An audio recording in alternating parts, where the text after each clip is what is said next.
Benarkah jabatan gubernur sudah tidak relevan lagi sehingga harus dihapus? Lalu apa dampaknya jika pilkada gubernur dihapus? Kita akan berbincang dengan Ketua DPP PKB Daniel Johan serta anggota Dewan Pembina Perkumpulan untuk Pemilu dan Demokrasi Perludem Titi Anggraini. Selamat malam Bung Daniel, Mbak Titi.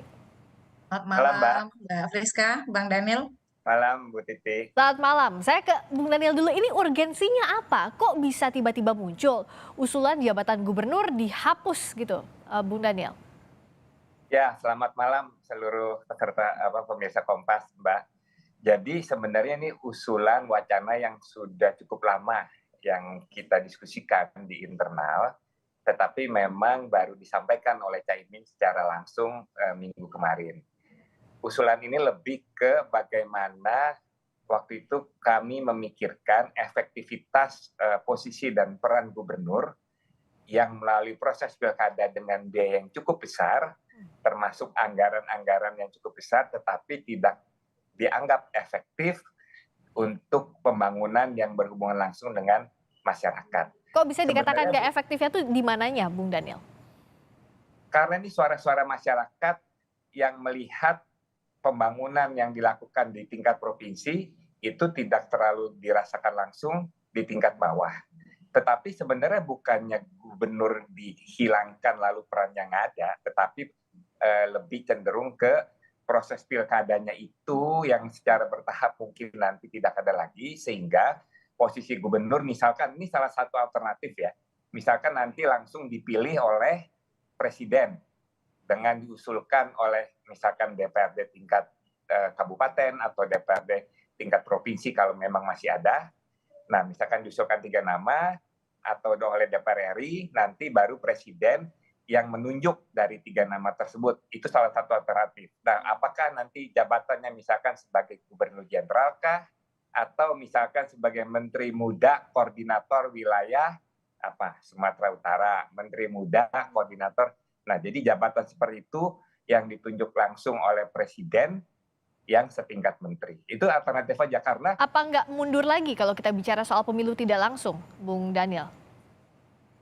itu bukan soal kemunduran sih, karena kan memang gubernur itu kan jabatan yang memang mewakili pemerintah pusat yang bisa juga tidak melalui pemilihan, kecuali memang bupati dan wali kota. Karena itu kita bisa mengirit sekitar 1.000 triliun lebih, Mbak, dari total APBD provinsi yang ada, yang lebih efektif untuk pembangunan.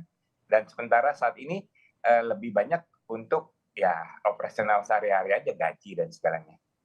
Tapi ini lemparan yang memang butuh diskursus ya untuk kematangan, Ya. untuk pembangunan yang lebih baik.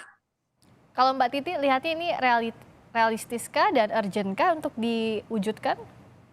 Ya, Mbak Friska, pertama, usulan tersebut tentu sangat memerlukan kajian yang komprehensif, mendalam, didiskusikan, dan tentu saja membutuhkan partisipasi yang bermakna dari semua pemangku kepentingan.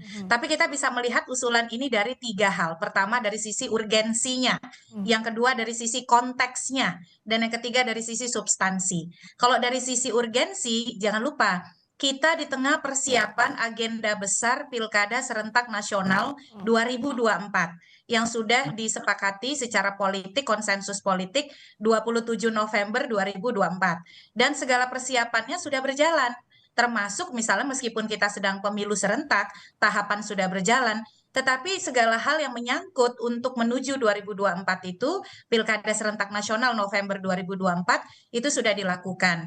Tentu kita tidak mau mundur ya, justru kalau kita berubah lagi segala hal misalnya di tengah penjabat yang sedang direkrut dan seterusnya, ini bisa justru menjadi persoalan baru dan tidak konstruktif bagi konsolidasi demokrasi elektoral dan juga politik nasional kita. Yang kedua dari sisi konteks. Nah, Caimin bicara soal misalnya juga efektivitas posisi gubernur begitu ya. Nah, dalam hal itu dia bukan bicara soal konstitusionalitas, tapi dia bicara soal implementasi. Nah, kalau konteksnya adalah implementasi, maka bicara pada level undang-undang yang bisa diperbaiki. tidak kemudian melompat pada penghapusan. Kalau penghapusan, dia bisa berdampak pada persoalan konstitusional, yaitu revisi atau kemudian amandemen atas konstitusi kita, karena posisi gubernur itu ada di dalam konstitusi. Meskipun di pasal 18 ayat 4 disebutkan mekanisme pemilihannya dilakukan secara demokratis. Dan selama ini mekanisme yang dipilih adalah dipilih langsung. Ya. Yang ketiga adalah substansi ya. Nah, substansinya ini ada beberapa nih. Jadi bukan hanya tadi seperti Bang Daniel sudah sebutkan ya, ada skenario menuju efisiensi sehingga pembiayaannya lebih murah dan lain sebagainya. Tapi Caimin menyentuh dua hal.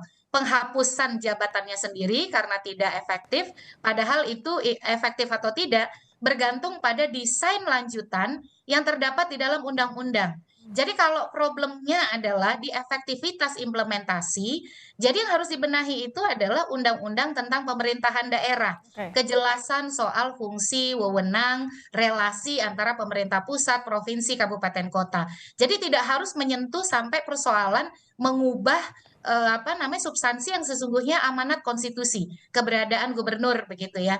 Nah, yang berikutnya lagi saya kira soal pemilihan gubernur, Ya. justru keserentakan itu Mbak Friska itu untuk menuju efektivitas dan efisiensi. Dan selama ini desainnya udah mulai ketemu tuh. Jadi bagaimana kemudian lebih efisien karena gubernur dipilih bersamaan dengan bupati wali kota. Jadi sekali bayar begitu ya. Dari sisi petugas, kampanyenya juga bisa tandem. Mereka Ya. sudah mulai bisa menyelaraskan visi misi program. Jadi sebenarnya kita nih Bang Daniel sudah on the right track gitu ya.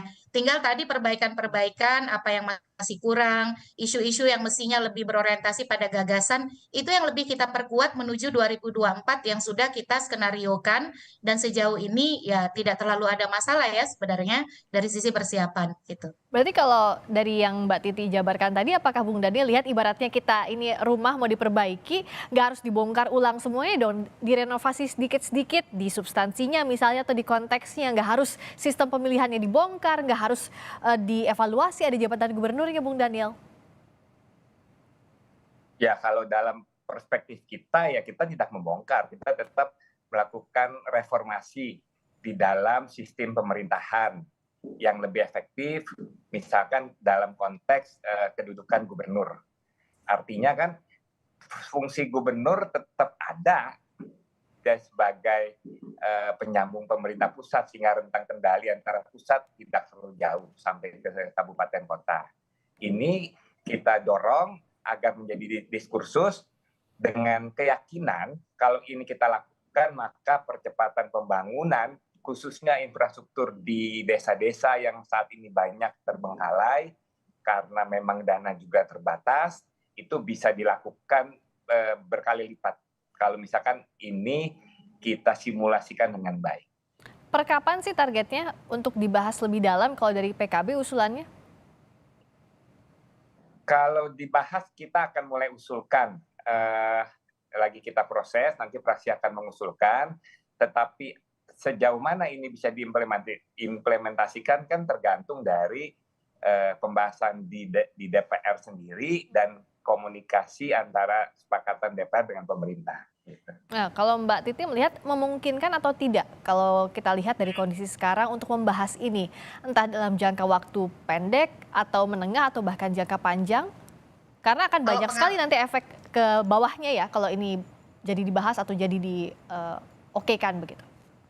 Kalau pengalaman saya Mbak Friska, ini kalau sudah satu bulat kemauan, DPR itu biasanya apa aja maunya tuh jadi begitu ya. Tetapi kan ini bukan hanya soal maunya DPR atau apalagi misalnya gagasan ini kan baru bergulir dari Caimin tuh, walaupun Caimin juga sempat menyentuh penghapusan jabatan gubernurnya itu sendiri sempat dia lontarkan, bukan hanya penghapusan pemilihan gubernurnya. Makanya tadi saya sebut ada dua ranah yang dia sentuh ya, eksistensi jabatannya sendiri dan yang kedua mekanisme pemilihan. Tapi kan bukan masalah bisa atau tidak gitu ya. Tadi kita bicara dari sisi yang substantifnya. Bahwa satu ini amanat konstitusi, kalau ingin didorong berarti amandemen konstitusi. Amandemen konstitusi di tengah upaya menuju 2024 itu bukan pilihan yang tepat. Karena isunya bisa melebar kemana-mana, bukan tidak mungkin ditunggangi oleh yang mau misalnya perpanjangan masa jabatan, periodisasi dan seterusnya. Ini Oke. bukan suuzon ya, tetapi kan kita bicara soal bagaimana pendekatan yang terbaik menuju konsolidasi demokrasi 2024. Jadi saya kira kita melalui proses ini sudah panjang sekali. Ya, Bahkan di era penghujung jabatan Pak SBY sempat keluar perpu ya, mengembalikan dari pemilihan tidak langsung menjadi langsung. langsung. Jangan debatnya balik lagi ke situ, kasihan gitu ya. Kita energinya terlalu banyak. Wacana boleh, tapi lebih baik menurut kami ya, usul sebagai publik itu memperkuat skema yang sudah ada, bagaimana partisipasi masyarakat lebih kuat. Dan saya yakin nih kader PKB itu tidak kurang-kurang yang sangat potensial menjadi gubernur begitu ya, dan itu sudah tersebar. Dan saya yakin juga PKB sudah memproyeksikan kader-kader terbaiknya di 2024. Mudah-mudahan ini sebenarnya Caimin itu mencolek kita gitu ya, bahwa ini gara-gara undang-undang yang baru banyak sekali kewenangan gubernur tuh yang berkurang. Jadi sebenarnya ini menjadi trigger, ayo kita diskusikan supaya posisi gubernur itu lebih tegas lagi, di mana kemudian pengurangan-pengurangan kewenangan itu harus diselaraskan.